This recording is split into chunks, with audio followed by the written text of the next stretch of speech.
I'm going to be ranking every modern Need for Speed game, and by modern I mean from 2010 onwards. This is my own opinion, don't get offended, just kidding, you're going to anyways because it's the freaking internet. Also, quickly I'd like to mention, we're only talking about the base vanilla game, not modded versions. So I know Need for Speed Hot Pursuit has a lot of mods. I know Need for Speed 2015 has tons of mods that fixes its issues. I don't care if it took other people to fix its issues. I'm only speaking of the original game the developers made. First and foremost, let's talk about Need for Speed Hot Pursuit 2010. This game, easy S tier. I am totally not just saying that because I'm blinded by nostalgia. Actually, that's probably part of it, but shut up, alright? This game, perfect. It was the perfect mix of old age and new age Need for Speed. It had the closed circuit type of vibe that like the Underground series had, as well as like the classic street racing vibe and running from the cops. But it had like a lot of modern physics and obviously graphics. Like graphically speaking, this is also like a line in the sand. This is where Need for Speed games it was honestly really beautiful. It was one of the flagships at the time of release. Like this game aged fantastically. Even if we don't talk about the remaster, you look at the old game and you upscale it to 4K, it looks fantastic still, aside from polygons and meshes because that's not changed via resolution, but the textures look great. You can't really say that about a lot of games from its era. Like a lot of 2010 games did not age nearly as well. Physics-wise, it also played like new age and old age. It really set the bar for what other Need for Speed games after it would be like, but it also still had a lot of reminiscent behavior from previous games. I loved the spike strips, I loved ramming into the cops. This is probably my favorite game from a cop ramming standpoint because it didn't have a lot of this stupid, we'll talk about how the other cops function in other games that I just hate, but the coding for this game was really on point. It made your car feel very impactful and weighty, and it made the cops also feel the same. And all the hits were very logical, which for a game from 2010, it was impressive that they had the physics down like that. So you also had the freedom to progress as either comp or racer, and there was just so much everything. Sure, you began the game at the same race, and sure, you ended the game at the same race, but what you chose to do in between and how you got there, it branched off a lot, and you can just complete the game at your own pace, and I love that. And that is totally different from its successor, which is Need for Speed The Run. So the following game released in 2011, turns out this is a really short game and extremely easy to beat, but otherwise it's very fun. Now, its physics are somewhat reminiscent of 2010. It's very cinematic. I didn't pay full price for it, but I can see why someone who bought this for $60 in 2011 would be disappointed. And remember, I have to look at these from the perspective of the time of release. And at the time of release, yeah, it's not a lot of content. It's very linear compared to the prior entry in 2010. And it doesn't have as much replayability. It also doesn't have as many cars. Yeah, it's not open world anymore, but that's fine because you do travel all across the US, so you do see very low. So even though it doesn't have like the freedom that 2010 has, it does have more variation than 2010 had, because 2010, all the tracks are on the same map still, so you're kind of just seeing the same map from different locations. So overall, still a solid game. Like I said, it's overly cinematic. It felt like sometimes the cars took a back seat, but at least the story wasn't super terrible, so B tier. Need for Speed Most Wanted 2012. This game sucks. It has tons of reuse assets, it reuses the city from The Run, and it also reuses a lot of the forest sections from 2010. And what really pisses me off is the progression system in this game. You can literally get a supercar as your first car, and it's like within, I think, 200 feet of where you first spawn in on the game. If you go like a few other directions, you won't find it, but I found it on accident. It wasn't even that well hidden. It was a Lamborghini Gallardo Superleggera, and I was like, really? And when I saw it just sitting there with the keys inside and I can just drive it away, I was like, you're kidding me, right? It can't be this easy.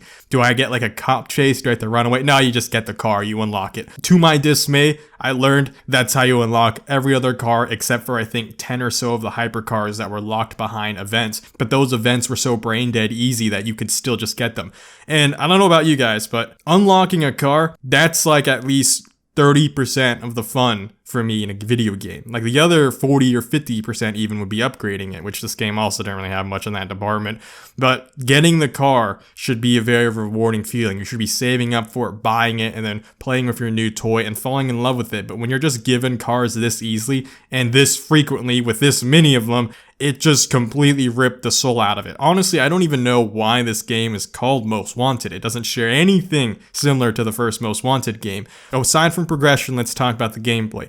Gameplay wise, the physics, okay-ish. You know, they're not the greatest. They do actually feel like a step down from the run and even a step down from 2010. And something about the cars feels like they're made of toy plastic, whether it's the cop cars or your car. It just feels strange. It just feels like I'm playing with plastic cars. Like something about my car is so weightless.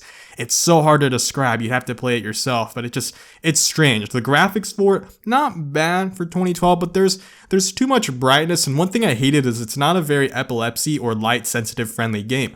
Overall, progression in this game sucks. The gameplay sucks. The physics, just okay. The map, okay, but like I said, it has a lot of reused assets. This is a D tier. I can see why people hated this compared to the first Most Wanted. A lot of people who tried to like this game in 2012 kept just saying, you guys just have nostalgia goggles on. No, it's not even that. If you objectively look at this game, and now that we've seen better Need for Speed games, and now I would say this is one of their weakest entries. This is just, it's terrible.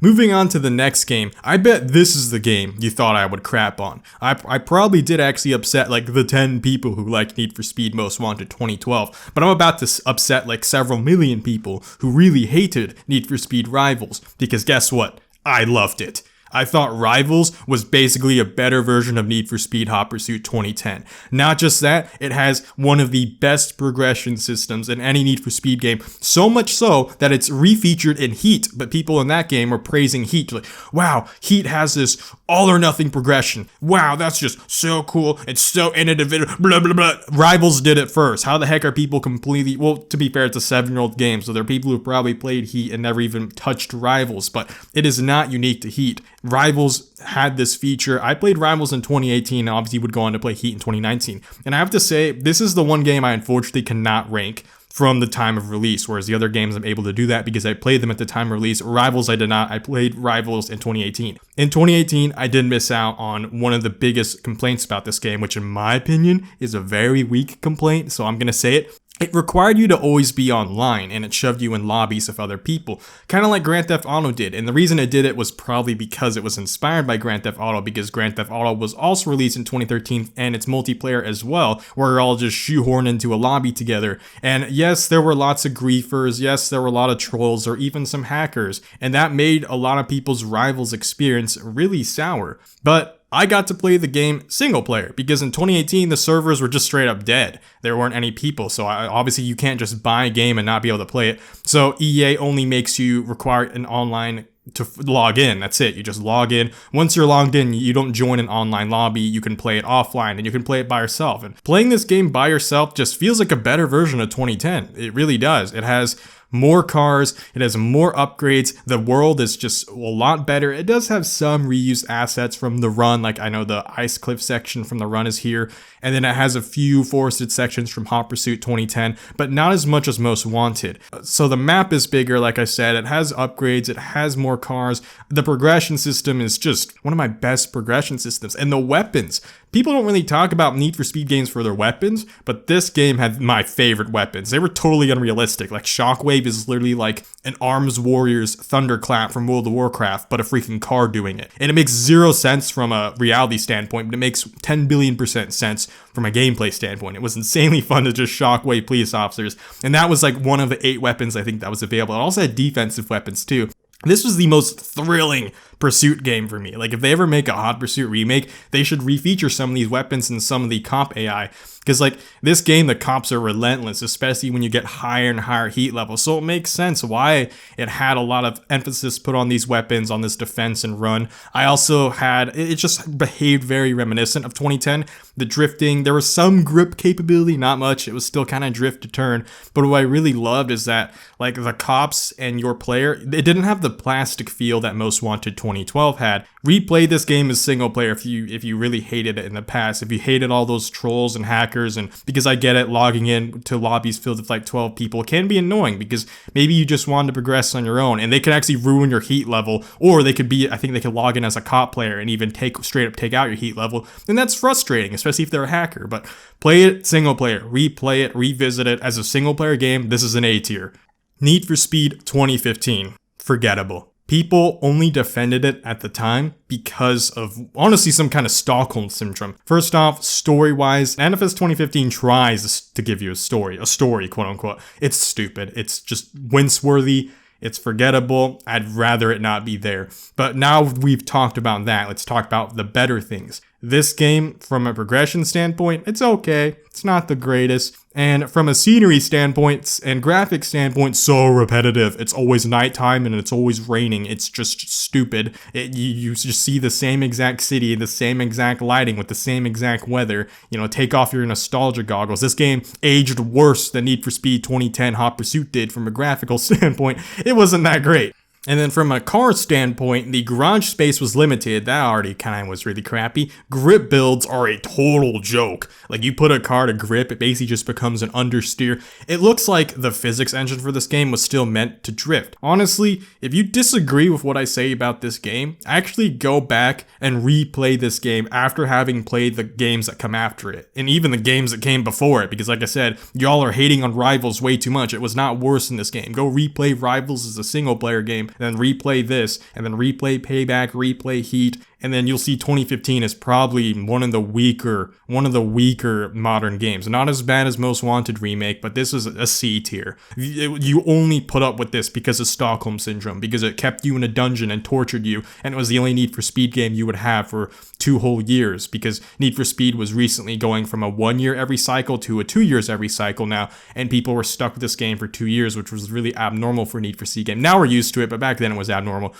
The next entry, took so many steps forward, but it took one huge step back. We're gonna talk about Need for Speed Payback. This game cares more about Pokemon trading cards than it does about actually racing a car, like an automobile. So graphically, gameplay, story, and cosmetic customization wise, this game was a huge step up from Need for Speed 2015. The upgrading system in Need for Speed Payback was just very subpar. Worse than that, it was not enjoyable. It in fact ruined my enjoyment of the game, because like I mentioned earlier, upgrading cars is half the fun for me when I buy a racing game. So these upgrades in the game were achieved via cards. Yeah, like Pokemon trading cards, those type of cards. So when it comes to set effects, 2 of them reigned supreme, which were the Chidori set effect and the Outlaw set effect. If you didn't run those 2, you basically lost. With one exception, I think, being Americano was okay for off-road setups because it made cars regain nitrous in the air, but like, that's not very useful for street races and drifts because you don't really go airborne that often. These cards, the way that they're achieved is after you finish each race, you get an RNG chance of obtaining just some random cards. So RNG stands for random number generator, meaning you have no control what it's going to give you. So cards have 4 different values that you have to deal with, which is their base stat, their sub stat, their color, which is the main thing you want to look for, and also their level. That was also main thing. Screw it, it was just really stupid. You would never actually get the cards you wanted by racing. It would be very rare you would get a good one. Most of the times you would end up having to trade them in for points, which you could later spend on a slot machine in Las Vegas, where you can just keep rolling and rolling and rolling until it gave you the correct setup. And using that slot machine, you can only guarantee one of the 3 factors, which is you can either guarantee the color, I think you could guarantee a base stat, or you could guarantee what part it was, like an ECU or muffler or whatever the heck. But the 2 things you could never control were what substats appeared on it and what levels appeared on it. You could still get a level 17 card even if you traded in a level 18 card. It was so frustrating. I remember it was ridiculous because you would get like a good roll only to realize it's 1 level below and you'd be like, oh crap. Basically getting the stars to line and getting the perfect roll was, you'd either have to play the game a lot, or you'd have to be really lucky, or you could just spend real life money to buy loot boxes. I bet some of you guys are waiting to hear me to finally drop that word. Yep, in typical EA fashion, Need for Speed Payback was just a loot box racer. It was basically a gacha game with freaking cars in it. No racing game should have random chance determine how you upgrade your vehicle. That's not fun. I want to be a grease monkey. I want to learn about ECU tuning. I want to learn about suspension work. I want to learn about engine swapping, turbos, superchargers, instead of staring at a dumb slot machine hoping a freaking trading card has the correct stats on your vehicle. If you ever got the correct everything, so you had the correct color, the correct set effect, the correct level with the correct base stat, with the correct sub stat, you could put that set on any car which also is unrealistic because you can't just go put a Lamborghini exhaust on a Corvette. That doesn't work. But in this particular case, I guess it was a good thing because it doesn't means you didn't have to torture yourself and get a new set for every car you unlocked. And I forgot to mention how hard it was to even get the stats on the card, because really, if it was top speed, acceleration, or nitro, you were okay. But other than that, like if it was handling, if it was air stunt bonus, or hang time point value, or whatever the heck, it was basically useless. Like there were so many other useless stats that you could get when rolling for your card, and those are literally put there to torture you into reducing your chances of getting the good one. That EA was really smart at making this game a money grab machine. And then also there were vehicles in this game like Tuner Legends, like the Skyline, the Challenger, as well as the, well, Challenger's more of a muscle car, but you know what I'm saying. The NSX, those 3 cars were not upgradable